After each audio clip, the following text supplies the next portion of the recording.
So we now better match the truck with the cost. But what has happened here is that what are the chances that the truck lasts exactly 10 years? Pretty slim. So the chances that this statement now is an accurate, perfect depiction of my profits is pretty slim too, because that truck could last a year, it could last 3 years, it could last 12 years.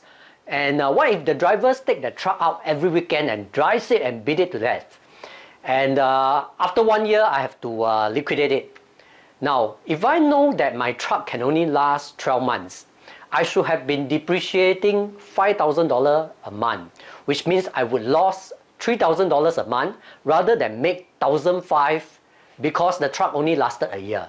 On the other hand, what if I maintain the truck? I take care of it and it lasts 20 years. Now, when the depreciation goes down to $250 a month, what you'll see is that we have a situation where I'm making $1,750 a month rather than $1,500 a month. So you can see the profit that I make in this business is very contingent on how long my judgment call is on the life of the truck. So one company can use a 3-year, another can use a 20 years, and their profits can be dramatically different depending on how much depreciation is being charged and what is the depreciation policy that each company is adopting. Now imagine, if you will, a company that has thousands of equipment, trucks all over the world. They have buildings, they have computer systems, they have vehicles, and they're all being depreciated on different schedule.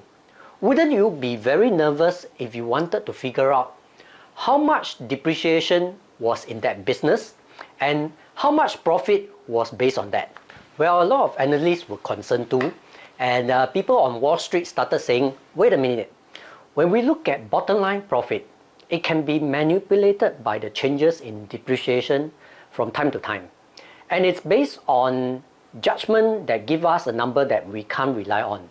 And a lot of people are saying, look, let's look at profit before depreciation. So during the dot-com bubble in 2000, that really is when this number became very popular. And that's where we get a number called Ebitda. And it stands for earnings before interest, taxes, depreciation, and amortization. And what that represents is basically a profit before this interesting estimated expense called depreciation and amortization. Now let me give you some more jargon here. Depreciation and amortization mean two different things to accounting and finance people. Did you know that? Well, we depreciate trucks and buildings and airplanes. We amortize intangible assets like patents, trademarks, and software. Well, they mean exactly the same thing actually, but they mean the exact same thing as in we are spreading the cost of a long-term assets. In depreciation's case, it is a physical assets, and in amortization, it's a non-physical or intangible assets. So as you can see here, the number is very much estimated, and we like to add it back in.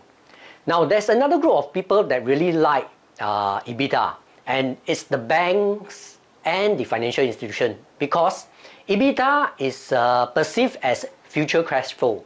So if you follow with me here, if you look at the statement once you collected $10,000 on your revenue, you pay your driver and your gas and everything else, and paid the $3,000 of operating expenses, you're going to have $2,000 in cash, because depreciation and amortization is an expense for assets which you have already acquired and does not represent cash out of your door.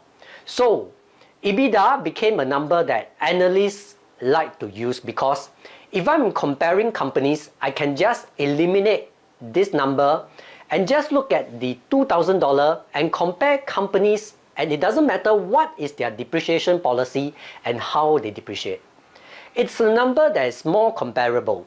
So Ebitda is thought of as an indication of future cash flow, and it's also thought of as an indication of future profitability without this estimate and assumption that goes into making the bottom line number called depreciation and amortization.